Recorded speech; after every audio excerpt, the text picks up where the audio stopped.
Happy Tuesday, everybody. Welcome to Survive to Thrive. Today, we're going to talk about the path to mastery, and I am going to go right to my screen share, and we're going to talk about the difference between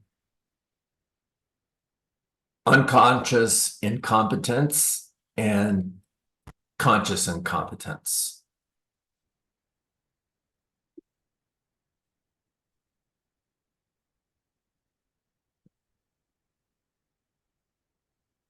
All right, there you go. So, unconscious incompetence. This is where everybody starts, and for some, this is where they stay. And this is especially true in the real estate business. Nathan, as a leader in the real estate industry, I'm sure that you've experienced in this in your career. You've got somebody who doesn't know that they lack the skill, or they lack the skill and they don't know that they lack the skill. They don't know what they need to know, and they don't know that they need to know it. And there's a lot of us who just go through life in this constant state of unconscious incompetence. Now, the challenge around this is we learn in the E to P model that when we work from an entrepreneurial place, from what comes easier, what comes natural, we all have a ceiling of achievement. So even somebody who's operating in unconscious incompetence can still be successful, but they have a ceiling of achievement. And here's the thing, they're never going to break through that level, that ceiling of achievement, whatever it is. They're never going to break through it until they first move to conscious incompetence down here in the lower left box. And this is, you are aware of the skill, but not yet proficient. In other words, okay, now I know that I don't know everything there is to know. And I know there's more to know, but I don't know it. I've moved from unconscious incompetence to conscious incompetence. All right, that's growth. Now, the amount of time that we spend here depends. All right, and let me share what I mean by that. If I acknowledge that I don't know everything there is to know, and yet I don't take action in order to improve, in order to grow, in order to learn, in order to master my skills, well, I'm aware that I don't know that there's everything I'm aware that I don't know everything there is to know. I'm aware that I haven't mastered the skills necessary to be successful in my career, but I'm comfortable. Oh boy, I'm happy. And this is a path to mediocrity. Most people who end up in this bottom left box are going to fall somewhere on a scale of 1 to 10, with 10 being complete mastery, 1 being complete failure. Most of the people in this bottom left box are going to fall somewhere between 4 and 6, which means mediocre. And that's okay, I guess, for them. Now, the next step, if you want to grow, is conscious competence. Okay, now I start to work on the skills necessary in order to succeed in my real estate career. I'm learning real estate scripts. I'm learning how to overcome objections. I'm learning how to do a buyer consultation. I'm learning how to do a listing presentation, to how to strategically price, how to get price reductions, how to negotiate, and the list goes on.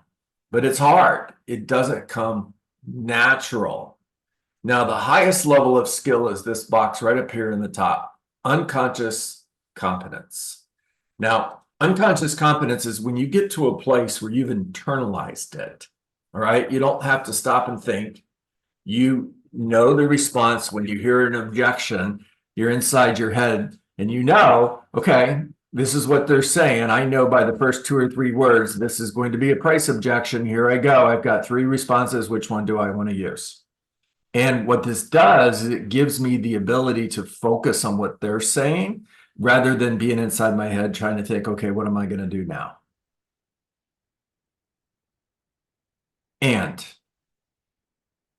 the time invested to become to work at a level of unconscious competence is thousands of hours. Now, what does that mean? Does that mean that if you're in the real estate business for a year, that you're going to be a failure? No, because on the path, remember, you have a natural ceiling of achievement. Okay, you could wing it and still sell 3, 4, 5 homes a year or more, depending on your ceiling of achievement. However, if you want to get to that mastery level, it's going to take time on task over time. Now, I've got 3 skill sets that I want you to focus on. They're right behind me. So the first one is mastering scripts. How much time do you spend every day practicing and role-playing real estate scripts? How are you practicing them? Do you have a partner that you practice and role-play scripts with? We show up here Monday, Wednesday, and Friday, and we go into breakout rooms and we practice and role-play scripts. That's great, but it's not enough. That is never meant to be the replacement for you practicing and role-playing the conversations of real estate. It was meant to create a habit for you to practice and role-play your scripts. That's it. Now, be a student of scripts. Carry a notebook with you everywhere you go. Pay attention. There's always an opportunity to learn. Pay attention to everything that's happening around you.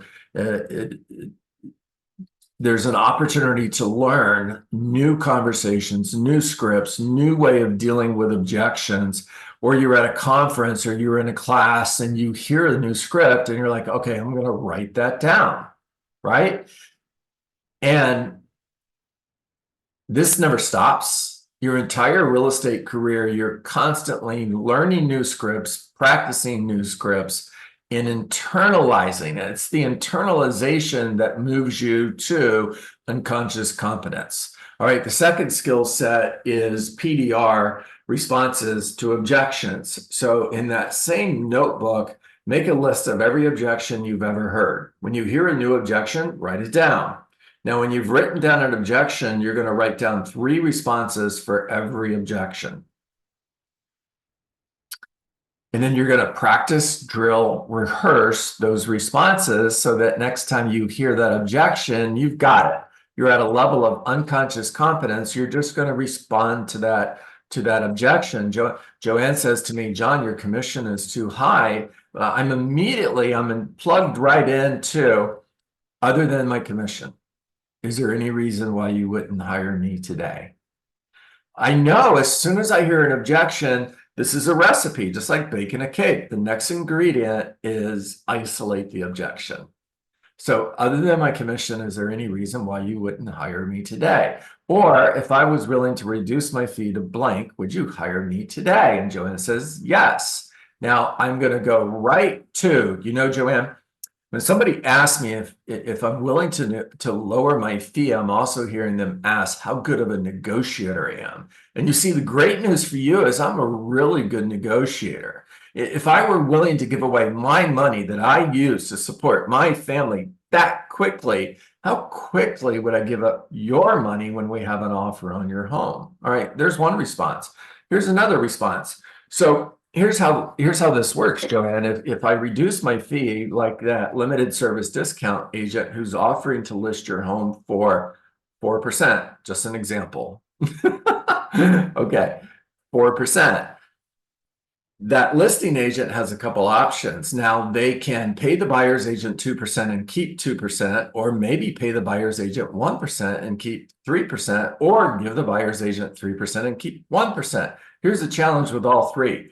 If there's other properties that are on the market or that are just as nice as yours that fit the buyer's criteria, let's say there's 11 total, you're one of the 11, and the other 10 are offering 3%. Just an example, to the buyer's agent, and we're offering 2. If you're the real estate agent, are you as motivated to sell your home as you are the other properties that are offering more money? All right, response number 3. Nathan, if your boss called you tonight and said, Nathan, great news, you still have your job, so show up to work tomorrow. However, we've cut your pay by 33%. How would you feel about that? All right, Not too good. right. There's 3 responses, yes or yes. Yes. Okay, good. So you're going to write responses because you're a collector of objections, and you're going to PDR the responses in order to move to unconscious competence. All right, skill number 3. Guys, I have to go over here so I can read backwards what's behind me. Needs analysis. The needs analysis is a skill, and you want to become unconsciously competent in a needs analysis. What does that mean? That means that when I hear a response, it's triggering. It's triggering. When I hear, I need to get my price, I immediately know that this individual is going to want to overprice their home immediately. Well, how do I know that? Because they use the word need. I need to get my price. Now, my response is, tell me what that looks like. What does your price look like? 500,000. You know, the neighbor's home down the street just sold for 475. Mine's better. I've got 9 inches of insulation in the attic, so that's another 20,000. I've got an extra grapefruit tree in the backyard, so that's 10,000. And this is how they talk, okay? And your biggest job at the table is not start laughing. Don't do that. Okay. So you're hearing why they need that, why they're justifying the price. When I hear them justifying the price, immediately trigger, this person's going to want to price their home above the market. Now, tell me what $500,000 would do for you. When I hear it's going to give me the equity that I need to buy the next home, and I'm moving to a new city, and the cost of living in there is so much higher. So I need to sell my home for more money because the next house is going to cost more money. That's immediately triggering a conversation I'm going to have later. And the conversation I'm going to have later is if you're the buyer and you're selling your home in a state where homes are more expensive, or you're selling homes in a state where homes are less expensive, but the seller wants more money because they're moving from Florida to New York, and the house is going to cost a lot more money, so they need to sell the house for more money because they need the money in order to afford that new, more expensive home. Are you paying more because the seller needs the price? Well, of course not. All right. There's a path we take from complete failure to massive success. All right. If you look at that path, let's just say number 1 represents complete and total failure, and 10 represents massive success. Most people are going to end up right here. Look at it like this. Everything flows to the middle. This is mediocrity. And this is where most people end up spending most of their life. Why? Because they're comfortable, they're happy. And is that wrong? No. It's completely okay if that's okay with you. If that's your goal, then cool, go for it. But if you are on a path to mastery, then it's going to take work, it's going to take time, it's going to take effort, blood, sweat, and tears in order to master your craft at a level that you are operating in mastery. You are unconscious competent. Here, let me ask you a question. If you are having major surgery, do you want a doctor operating on you who is unconscious and competent? Or do you want a doctor operating on you that is unconscious competent, who has mastered that surgery?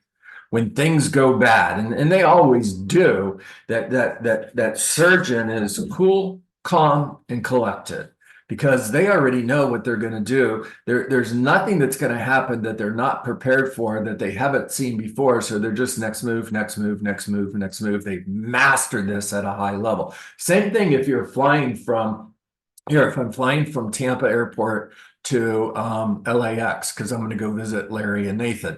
and we run into really bad weather. I want a pilot who is operating that aircraft who is unconscious competent. I don't want a pilot who's like, oh crap, now what? Where's the book? What do I do now? I don't even want somebody who's conscious competent. I mean, they can fly the plane, they know what they're doing, but everything they do is difficult. I want someone who is just flying it on instinct. Now, imagine your real estate career when you are flying your real estate business on instinct. That's the goal of mastery. Why is mastery important? Because mastery pays. In every single profession there is, mastery pays. And it pays a lot. And is that a good thing? Yes. Is money bad? No. Money is good for the good it can do. If you have a challenge with money, then you have a financial thermostat that's going to keep you down. Change the way you look at things, and things you look at change. When was the last time you knew someone that was facing hardship in their life and you wanted to help because you couldn't, because you, finish the sentence for me, okay? You didn't help because you didn't have the money. Have the money. All right, talk to me, guys. Thoughts, questions?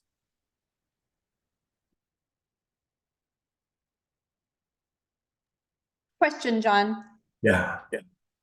And maybe it's a yes or no question. So you've given us some scripts, and I just want to find more to start absorbing. And so I quickly just Googled scripts for real estate scripts for price reduction, and something came up. Is that a good place to start, or do you have any suggestions on books that we should get? I know you've shared your book. Yeah, you know, I'm looking for a copy of my book. There's one here somewhere.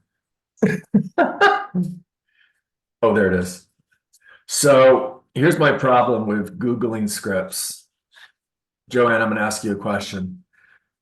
Is the script that you're looking at long or short?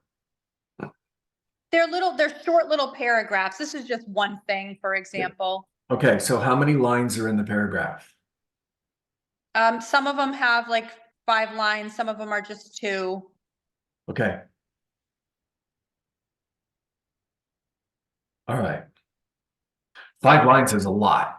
That was a bigger one. That is going to feel like eternity. Okay. And that's my problem with, I can't multitask, guys. So if you look at this page, look at the top of the page. This is my book. And I don't like that. Okay. I don't like it because it's very confusing. This is the exit script.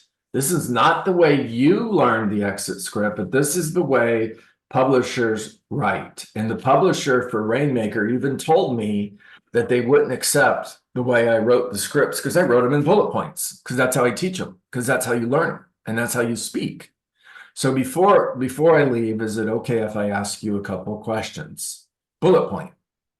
You know, in my experience, when someone is selling their home by owner, bullet point, next bullet point, they usually have a game plan for how long they're going to sell by owner before they hire a professional like me. Is it okay if I ask you what your game plan is? Now, is that easy and simple to deliver? If I wrote it down in a paragraph, would it be easy and simple to deliver? No, it wouldn't.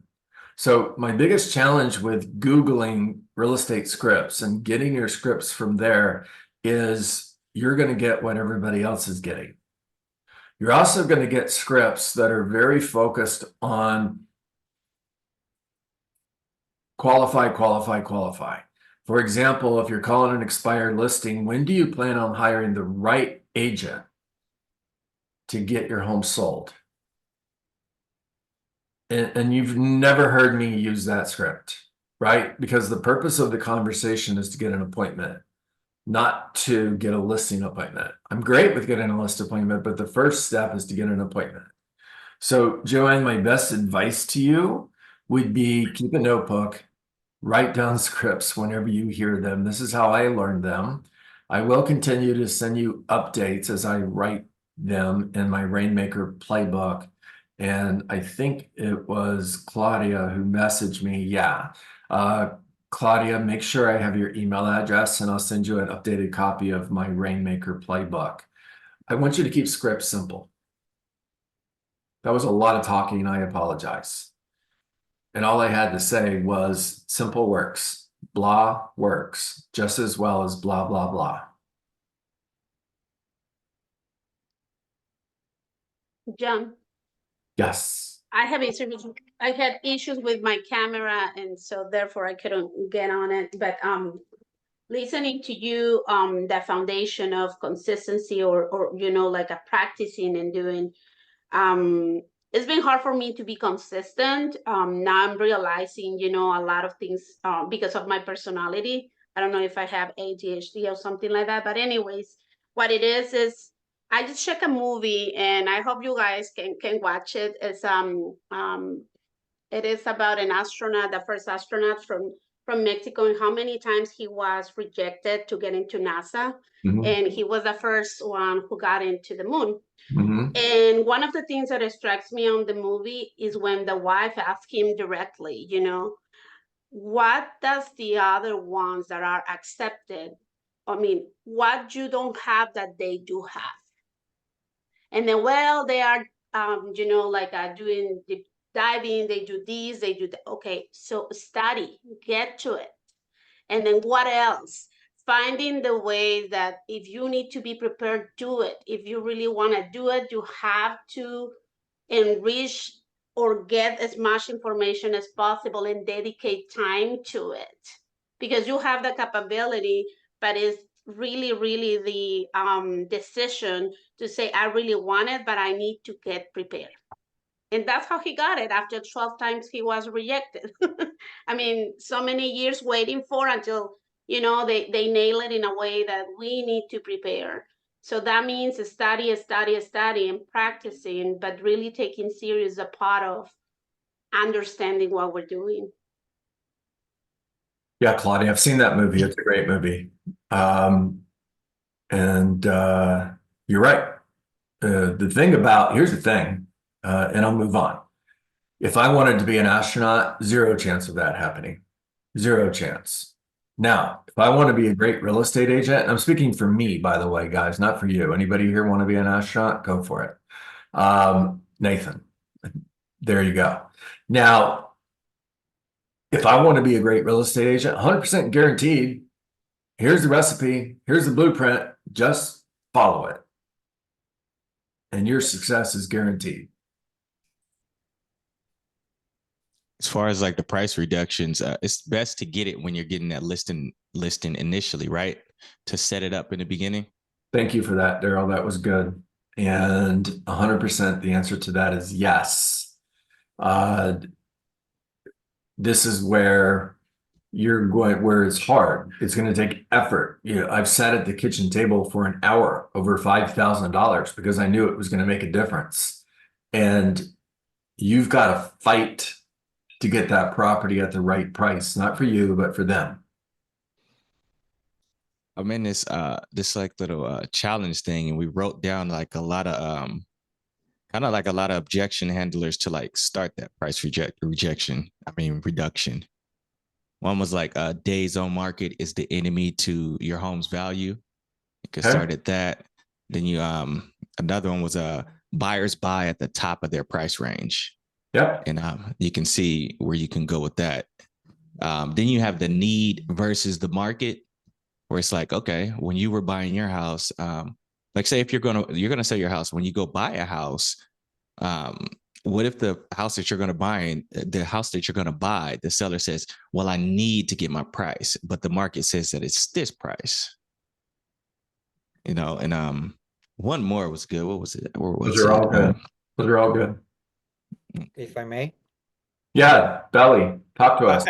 I was in a class recently, and I think a good idea to get the right price for a seller just offer the opportunity to have an appraiser before, going in the market. So that would be a really good, like, have a third party and a professional to say, hey, this is what the house will be appraised for, and Yeah. versus what you want. Yeah, good suggestion, Belly. I've used that. I haven't used it with every single listing I've taken, but I've used it. I've also offered to pay for the appraisal out of closing funds. So I didn't come out of pocket with that. I just reduced it at the end. Crystal, I think you had your hand up.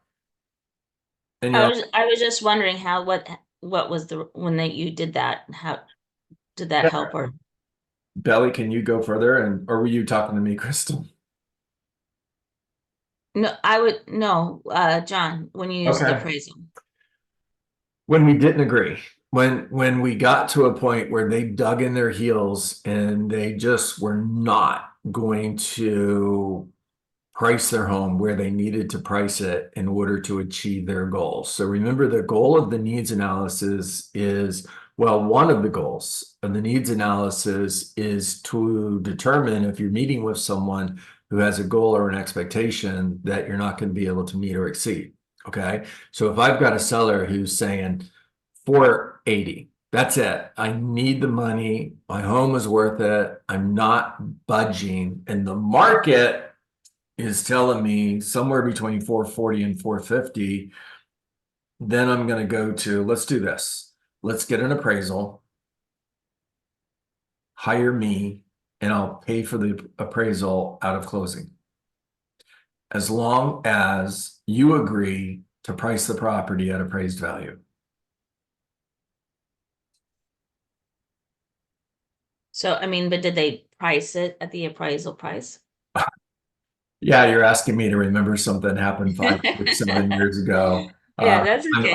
I'm lucky I remember what happened yesterday. Yeah. I don't remember. I'm sure there were cases where yes, they did, and cases where no, they didn't.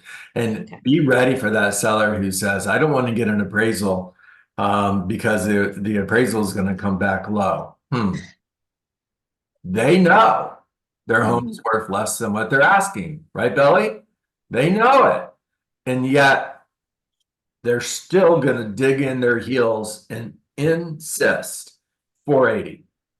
If you won't list my home for 480, somebody else will. My response to that is, yeah, of course they will. That's a win-lose. They're still winning. You're the one that's losing.